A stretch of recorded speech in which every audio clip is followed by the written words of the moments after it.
Chapter Maurya साम्राज्य की शुरुआत करने जा रहे हैं। इसमें हम ऑब्जेक्टिव के थ्रू पूरे चैप्टर को कवर करेंगे। तो चलिए स्टार्ट करते हैं। प्रथम भारतीय साम्राज्य स्थापित किया गया था समुद्रगुप्त द्वारा, कनिष्क द्वारा, चंद्रगुप्त मौर्य द्वारा, अशोक द्वारा। तो इसका आंसर हो जाएगा चंद्रगुप्त मौर्य द्वारा।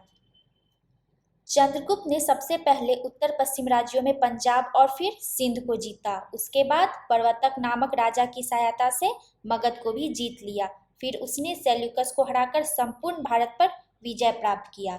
इस प्रकार चंद्रगुप्त की पश्चिमी सीमा हिंदुकुश पर्वत से पूर्व में बंगाल तक तथा उत्तर में कश्मीर से लेकर दक्षिण में मैसूर तक विस्तृत हो गई। उसके साम्राज्य की सीमा ईरान से भी मिलती थी। मेगास्थनीज की पुस्तक का नाम क्या है? अर्थशास्त्र, ऋग्वेद, पुराण, इंडिका। तो इसका आंसर होगा इंडिका। इस पुस्तक में शासक के रूप में चंद्रगुप्त मौर्य का विशेष वर्णन मिलता है और पाटलिपुत्र के नगर प्रशासन के बारे में भी बताया गया है। मेगास्थनीज का कहना था कि भारत में सोने की उत्कृष्ट खानें हैं और वहां से पर्याप्त सोना निकाला जाता है।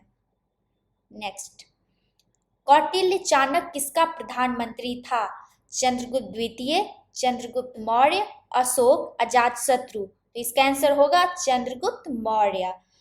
चंद्रगुप्त मौर्य के राज्य विस्तार में उनका अहम योगदान था।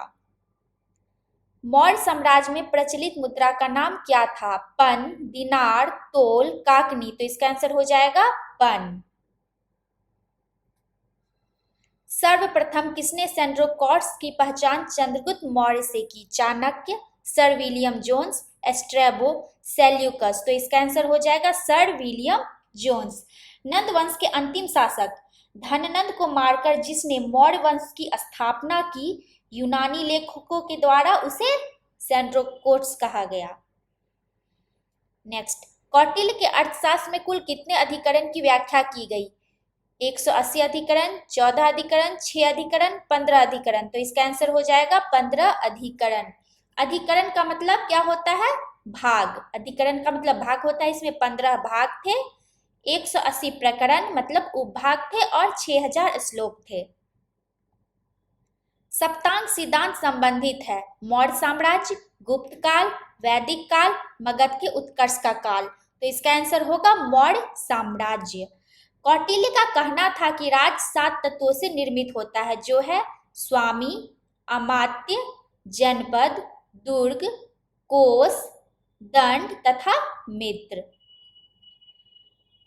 कौटिल्य के 9 प्रकार के दासों में कौन अस्थायी दास थे? शूद्र, गूढ़ पुरुष, अहिर्तक, चंद्रगुप्त मौर्य। तो इसका आंसर हो जाएगा अहिर्तक। कौटिल्य के द्वारा कितने प्रकार के दासों का वर्णन किया गया था? तो 9 प्रकार के दासों का वर्णन किया गया था। मेगास्थनीज के अनुसार भारत में कितने प्रकार की जातियां मौजूद थी? 7, 4, 6, 5। तो इसका आंसर हो जाएगा 7। लेकिन हम यह जानते हैं कि सूत्रकाल से ही 4 जातियां ब्राह्मण, क्षत्रिय, वैश्य और शूद्र थी। किस पुस्तक में चंद्रगुप्त के लिए वृषल शब्द का उल्लेख मिलता है? विशाखदत्त कृत मुद्रा राक्षस, क्षेमेंद्र कृत बृहत कथा मंजरी, सोमदेव कृत कथा सरित सागर, कौटिल्य कृत अर्थशास्त्र। तो इसका आंसर हो जाएगा विशाखदत्त कृत मुद्रा राक्षस। वृषल का मतलब कुछ विद्वान शूद्र मानते हैं, जबकि कई विद्वान जो है इसे सामाजिक हीनता का घोतक मानते हैं। इस पुस्तक में चंद्रगुप्त मौर्य के प्रारंभिक जीवन की भी जानकारी मिलती है।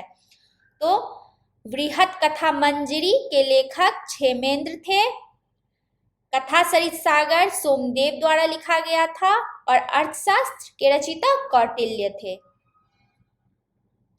किसने केवल अभिलेखों के आधार पर अशोक का इतिहास लिखने का प्रयास किया था? Radha Mukund Mukherjee, D R. Bhandarkar, Haraprasad Shastri, James Prinsep. तो इसका आंसर हो जाएगा डी.आर. भंडारकर। वास्तव में अशोक का इतिहास जो है उनके अभिलेख के द्वारा ही ज्ञात होता है। अभी तक उसके 40 से अधिक अभिलेख प्राप्त हो चुके हैं। सर्वप्रथम 1837 ईस्वी में किसने अशोक के दिल्ली टोपरा अभिलेख को पढ़ने में सफलता पाई है? स्टीफन थेलर, जेम्स प्रिंसेप, पारसिक समुदायों ने, बौद्ध समुदायों ने। तो इसका आंसर होगा जेम्स प्रिंसेप। अशोक के अभिलेख में सबसे पहला दिल्ली मेरठ अभिलेख को 1750 में स्टीफन थेलर द्वारा खोजा गया था। किसके द्वारा? स्टीफन थेलर के द्वारा। इस अभिलेख को बाद में फिरोज तुगलक के द्वारा मेरठ से दिल्ली लाया गया था।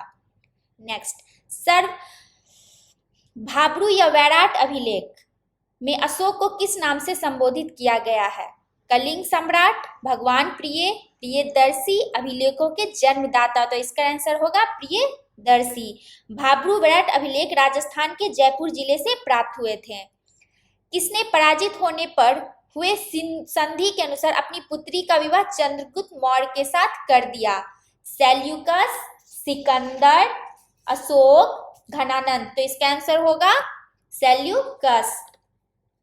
सिकंदर के भारत विजय के अधूरे काम को पूरा करने की लालसा से सेल्यूकस ने सिंधु नदी को पार कर चंद्रगुप्त की सेना का सामना किया था, लेकिन वो पराजित हो गए और उनके बीच हुए संधि के अनुसार उन्हें अपनी पुत्री का विवाह चंद्रगुप्त के साथ करना पड़ा था।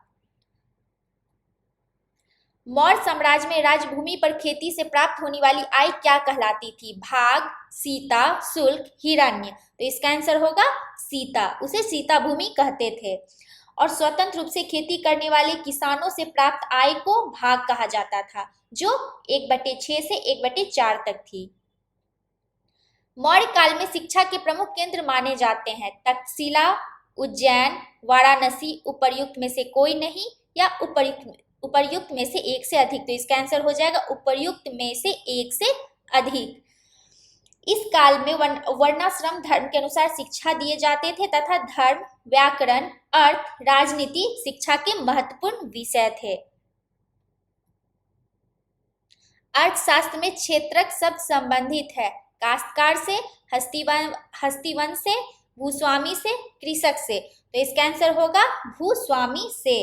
अर्थशास्त्र में धान की फसल सबसे उत्तम जबकि गन्ने की फसल को सबसे निम्न बताया गया है।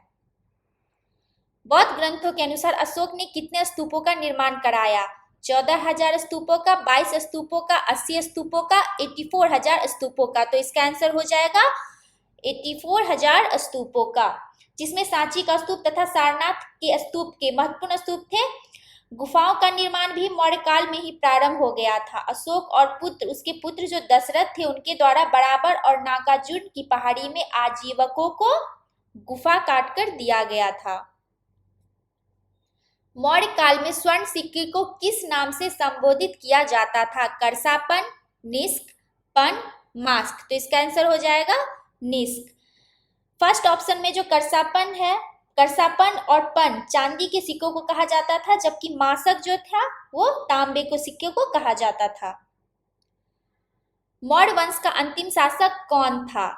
घनानंद, वृत्रथ, पुष्यमित्र शुंग, अशोक। तो इसका आंसर हो जाएगा वृत्रथ।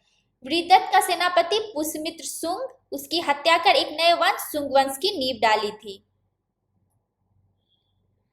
कौटिल्य के अर्थशास्त्र में किस पहलू पर प्रकाश डाला गया है? आर्थिक जीवन, राजनैतिक जीवन, धार्मिक जीवन, सामाजिक जीवन। तो इसका आंसर हो जाएगा राजनैतिक जीवन। अर्थशास्त्र जो है वो राजनीतिक और लोक प्रशासन पर लिखी गई पुस्तक थी। निम्नलिखित में से किसने सेंड्रोकॉट्स अर्थात चंद्रगुप्त मौर्य और सिकंदर की भेंट का वर्णन किया है? Strabo, Megasthenes, Justin, Pliny. तो इसका आंसर हो जाएगा जस्टिन। किसके शासनकाल में डिमेकस भारत आया था? चंद्रगुप्त मौर्य, बिंदुसार, अशोक, कनिष्क। तो इसका आंसर हो जाएगा बिंदुसार। सीरिया के राजा एंटियोकस ने डाइमेकस राजदूत को बिंदुसार के दरबार में भेजा था। महाराष्ट्र, गुजरात, मालवा किस शासक ने पहली बार जीता? विक्रमादित्य, अशोक, हर्ष, चंद्रगुप्त मौर्य। तो इसका आंसर हो जाएगा चंद्रगुप्त मौर्य। चंद्रगुप्त मौर्य की मृत्यु के समय उसके साम्राज्य का विस्तार पश्चिम में हिंदुकुश पर्वत से पूरब में बंगाल की खाड़ी तक तथा उत्तर में हिमालय की श्रृंखलाओं से दक्षिण में मैसूर तक था। गुजरात चंद्रगुप्त मौर्य के साम्राज्य में सम्मिलित था, यह प्रमाणित होता है अशोक के स्तंभलेख 2 से, बौद्ध परंपरा से, रुद्रदामन के जूनागढ़ अभिलेख से, जैन परंपरा से। तो इसका आंसर हो जाएगा रुद्रदामन के जूनागढ़ अभिलेख से। इस अभिलेख में चंद्रगुप्त मौर्य के राज्यपाल जो पुष्यगुप्त थे द्वारा गुजरात में सिंचाई के लिए जो उन्होंने बांध का निर्माण कराया था उसका भी उल्लेख मिलता है। चंद्रगुप्त मौर्य ने सेल्यूकस को किस वर्ष पराजित किया था? 305 ईस्वी पूर्व, 425 ईस्वी पूर्व, 317 ईस्वी पूर्व, 412 ईस्वी पूर्व। तो इसका आंसर हो जाएगा 305 ईस्वी पूर्व। चंद्रगुप्त और सेल्यूकस के बीच एक संधि के अनुसार सेल्यूकस को अपनी पुत्री का विवाह किसके साथ करना पड़ा था? चंद्रगुप्त से करना पड़ा था, तथा दहेज के रूप में उन्होंने 4 राज्य चंद्रगुप्त को दिए थे: कांधार, हेरात, मकरान तट और काबुल। भारत का प्रथम अस्पताल एवं औषधि बाग निर्माण करवाया था? अशोक, मेगास्थनीज, कौटिल्य, सेल्यूकस। तो इसका आंसर हो जाएगा अशोक।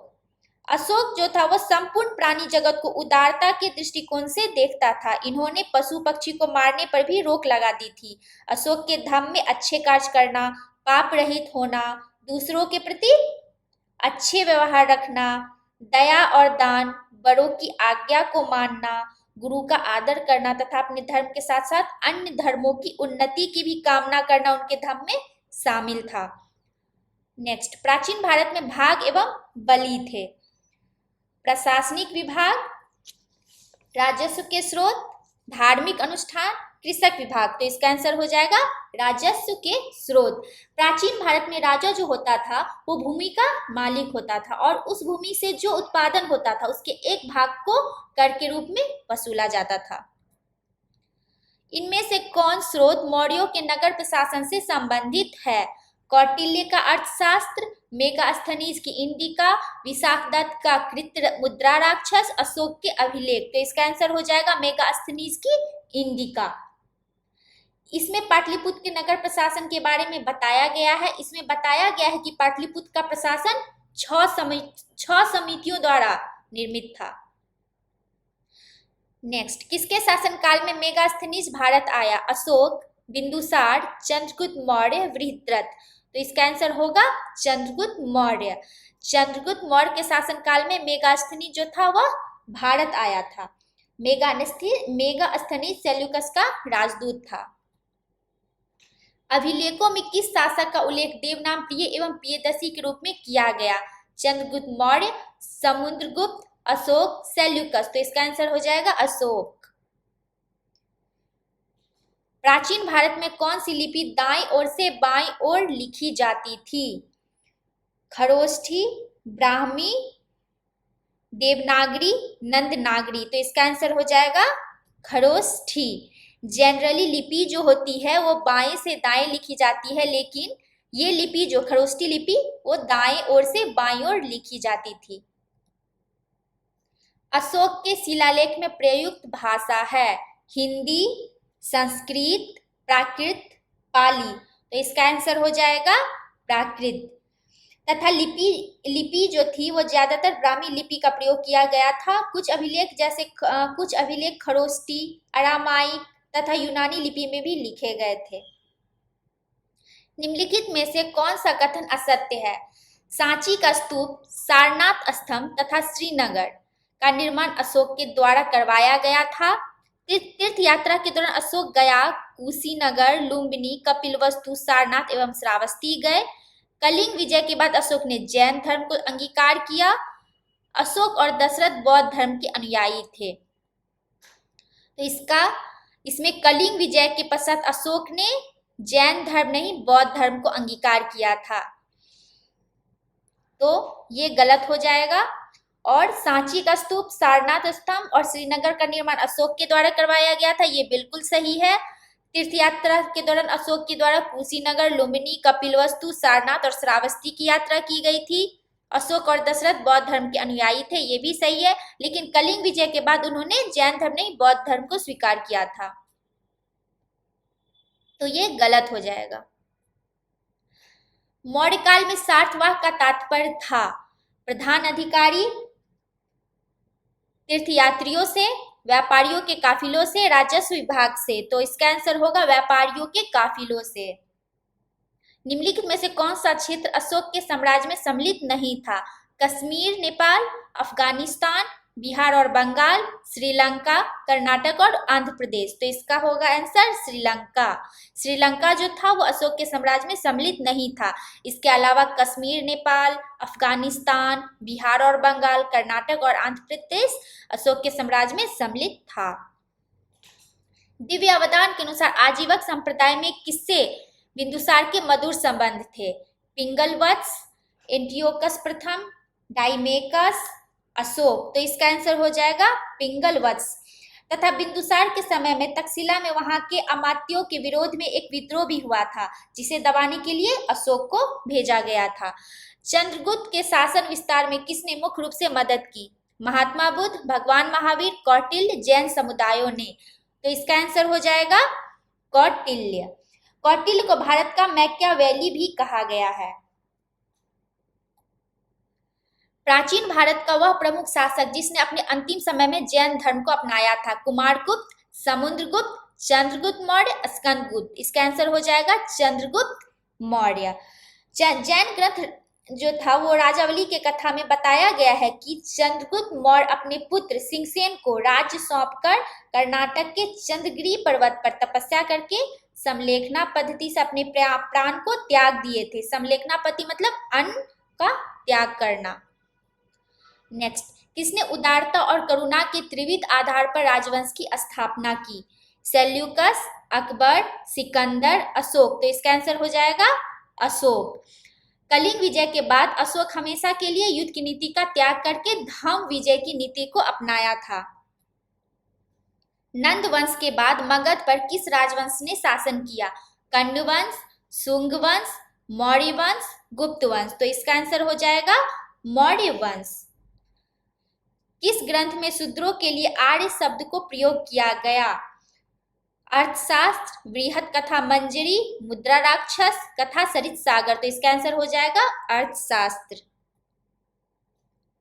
किस मौर्य सम्राट ने सीरिया के राजा एंटियोकस प्रथम से अंजीर, शराब और दार्शनिक को भारत भेजने का आग्रह किया? चंद्रगुप्त मौर्य, बिंदुसार, कुणाल, पृथ्वीदत्त। तो इसका आंसर हो जाएगा बिंदुसार।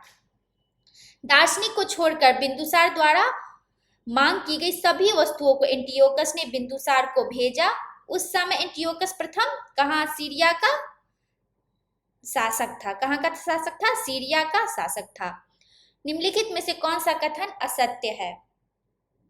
अशोक के शिलालेख भारत के बाहर बर्मा में पाया गया। अशोक ने अपने राज्याभिषेक के चौथे वर्ष निग्रोध से प्रभावित होकर उपगुप्त से बौद्ध धर्म की शिक्षा ली। अशोक ने श्रीलंका में बौद्ध धर्म प्रचार के लिए महेंद्र और संघमित्रा को भेजा था। अशोक धम्म विजय को प्रमुख विजय मानता था। तो इसमें अशोक के शिलालेख भारत के बाहर बर्मा में पाया गया, ये गलत है। अशोक के अभिलेख जो थे भारत से बाहर नेपाल, पाकिस्तान और अफगानिस्तान में पाए गए थे, बर्मा में नहीं पाए गए थे। और सेकेंड है, अशोक ने अपने राज्याभिषेक के चौथे वर्ष निग्रोध से प्रभावित होकर उपगुप्त से बौद्ध धर्म की शिक्षा ली थी। ये बिल्कुल सही है। उन्होंने निग्रोध से प्रभावित होकर, निग्रोध जब भिक्षा मांगने गए थे तो उन्हें देखकर उससे प्रभावित होकर उपगुप्त से बौद्ध धर्म की शिक्षा ली थी। और अशोक ने श्रीलंका में बौद्ध धर्म का प्रचार के लिए महेंद्र और संघमित्रा को भेजा था और उन्होंने धम्म विजय को प्रमुख विजय माना। तो ये गलत हो जाएगा। अशोक के शिलालेख भारत के बाहर बर्मा में पाया गया। कुजुल कड़फिसेस नामक शासक संबंधित थे? डिमेट्रियस वंश, कुषाण, शुंग वंश, कण्व वंश। तो इसका आंसर हो जाएगा कुषाण। कुषाण शासकों में भारत में सबसे पहले कुजल कड़फिसेस के द्वारा आक्रमण किया गया था। उसके द्वारा तांबा का सिक्का भी चलाया गया था। किस कुषाण शासक ने तक्षशिला और पंजाब पर अधिकार किया तथा सोने तांबे के सिक्के भी चलवाए? कुजुल कड़फिसेस, कनिष्क, वशिष्ठ, वीम कड़फिसेस। तो इसका आंसर हो जाएगा वीम कड़फिसेस।